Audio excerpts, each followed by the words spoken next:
Now, micro spending moves. This gets more into your allocated spending, the A in my SMART.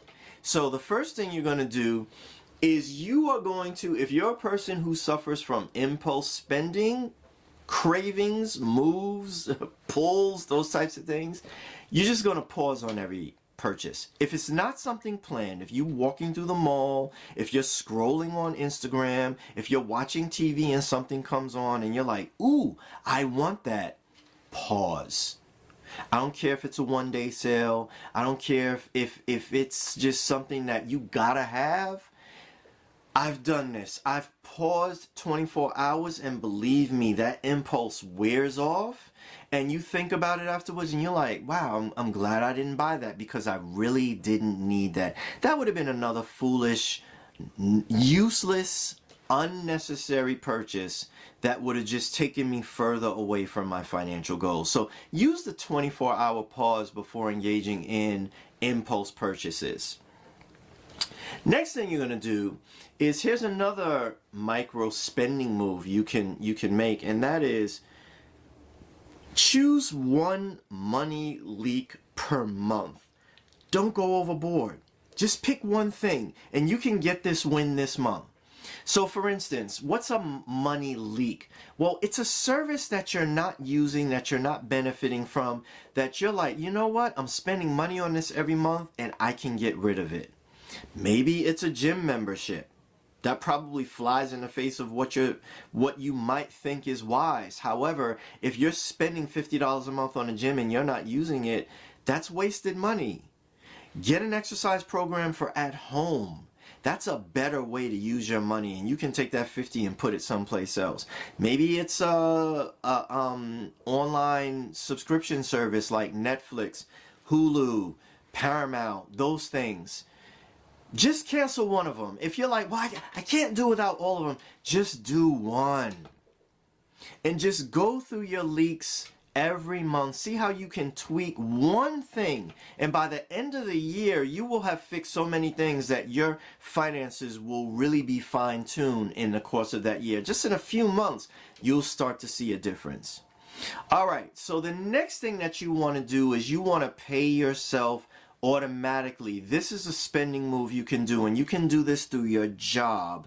If you have a job, if you are an entrepreneur, you can set this up yourself. The main thing is whatever income you have coming in, you want to have an automatic transfer set up to a savings account or an investment account. And that could again be as little as $25 per pay period.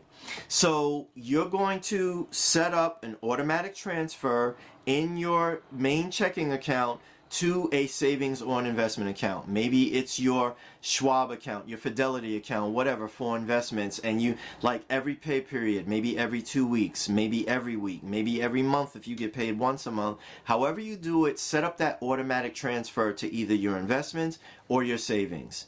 And that is a way to automatically discipline your money and be intentional about it, and not be that person who's like, well, if I have money left over, I'll get around to it. Because here's the big difference. Rich people save and invest first and then live on the rest. Poor people spend first, and then if they have anything left over, they save and invest. And that's why they don't save and invest, because they're not making it a priority. All right. So here's another last one in the micro spending moves that I want to cover, and that is use the cost per use test. What do I mean by that? Sometimes it pays to spend more money up front, and I'll give you an example of that.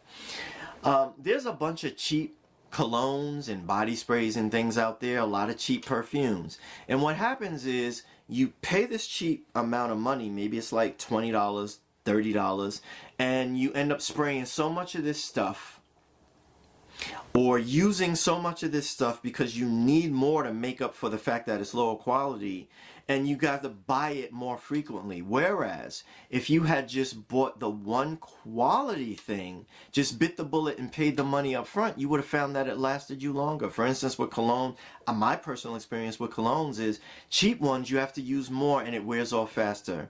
But if you buy a quality cologne, a fragrance, and you spray that one time in the morning, it lasts you the whole day.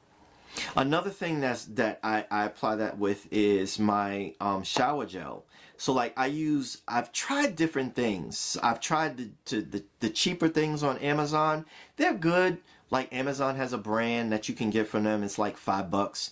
But I found that Dove's moisturizing sensitive skin one is the best. You can use less of it and it provides a better moisturizing feel throughout the day. It feels more lotiony and things like that. And it lasts me a lot longer than the cheaper one because I'm using more of the cheaper one, less of that, and I'm having a better experience from it. So it's not always about the money. It's about the quality, which actually will translate to cost per use. Now